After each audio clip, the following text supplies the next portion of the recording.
اب سوال یہ پیدا ہوتا ہے کہ ایک ہے رمضان کا آخری عشرہ اور ایک ہے ذی الحجہ کا پہلا عشرہ، دونوں میں کون سا عشرہ افضل ہے، کون افضل ہے؟ علامہ ابن تیمیہ رحمۃ اللہ علیہ نے فیصلہ کن بات ارشاد فرمائی کہ دنوں کے اعتبار سے ذی الحجہ کا پہلا عشرہ افضل ہے اور راتوں کے اعتبار سے رمضان کا آخری عشرہ افضل ہے۔ وہ اس لیے کہ ذی الحجہ کے دنوں میں عرفے کا دن آتا ہے اور عرفے کے دن کو سید الایام کہا گیا، دنوں کا سردار کہا گیا، اور یہ دن ذی الحجہ کے ابتدائی 10 دنوں میں آتا ہے، تو اس لیے دنوں کے اعتبار سے ذی الحجہ کا پہلا عشرہ افضل ہے،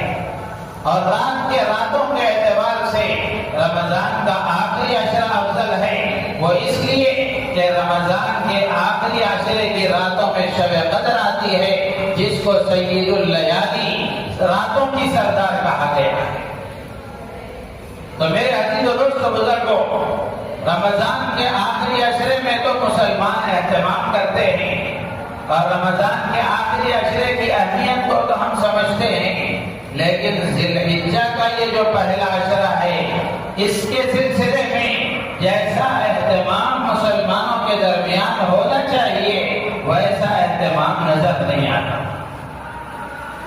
جبکہ رمضان کا عشرہ جیسا افضل ہے،